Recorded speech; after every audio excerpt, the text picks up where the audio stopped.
নমস্কার। আমি তুর্কির একজন প্লেয়ারের সাথে খেলি 1729 রেটিং।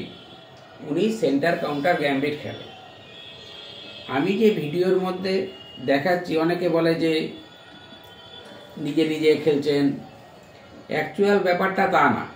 ব্যাপারটা হচ্ছে যে উনার সাথে যে আমার খেলাটা হয়েছে, সেই খেলাটার আমি অ্যানালাইসিসে একটা সাইট থাকে যে এই চালগুলি হয়েছিল, সেইগুলি মোবাইলের মধ্যে সেভ থাকে।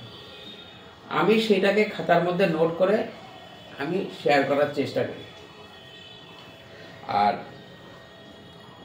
ওই ভদ্রলোক 1729 রেটিং, উনি যে সেন্টার কাউন্টার গ্যাম্বিটে এত সহজেই ভুল করতে পারে সেটা আমি ভাবতেও পারিনি।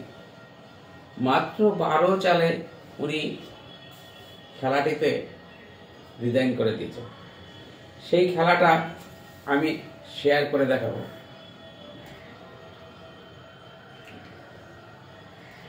খেলাটার নাম সেন্টার কাউন্টার গ্যাম্বিট। আমি E4 ওপেন করতেই উনি D5 করে।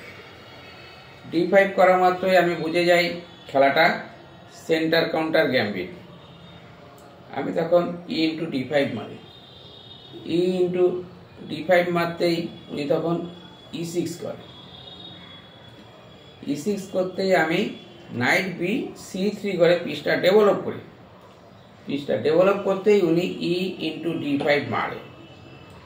মারার পর আমি দেখলাম এই পণটা এক ঘর এগিয়ে আসলে নাইটটাকে সরিয়ে নিতে হবে, তার জন্য আমি D4 করি। D4 করার পর তুর্কির যে প্লেয়ার, উনি নাইটটা F6 করে পিসটা ডেভেলপ করে। ডেভেলপ করতে আমি নাইটটা F3 করি। উনি তখন চিন্তা ভাবনা করেছে হয় নাইট নয় বিশপ আসতে পারে। উনি ওই চিন্তা করে সিলেক্ট করে H6। H6 সিলেক্ট করা মাত্রই তখন আমি বুঝতে পারলাম যে আমার বিশপটা এবং নাইটটা এখানে বসবে না, কারণ এখানে পণ রয়েছে। আমি সিলেক্ট করি বিশপটা D3-তে।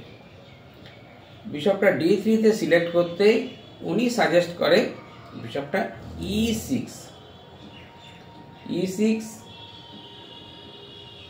আমি তখন ক্যাসেল করি। ক্যাসেল করা মাত্রই উনি বিশপটা D6 করে। আমি তখন চিন্তা করলাম যে রুকটা যদি ফাইলে নিয়ে নাইটটা বসানো যায়, দেখা যাক কি হয়। তখন রুকটা E1 দেই F থেকে। উনি ক্যাসেল করে।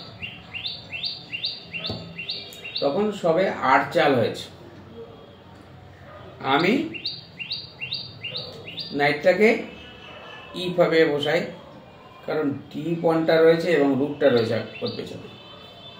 উনি সিলেক্ট করে নাইট B*D7। নাইট B*D7 করতেই আমি F4 দিই। F4 দেওয়া মাত্রই উনি C5 চার্জ করে। আমি বিশপটা জোরে F5 চার্জ করি। উনি ওই অবস্থায় নাইটটা দিয়ে আমার নাইটটাকে মারে। আমি তখন D5 করি। D5 করতেই উনি তখন বুঝে গেছে যে কোনো একটা বিশপকে ওনাকে দিতেই হবে। উনি তখন এইখানেই রিজাইন করে। মাত্র 12 চালে খেলাটি শেষ হয়। নমস্কার।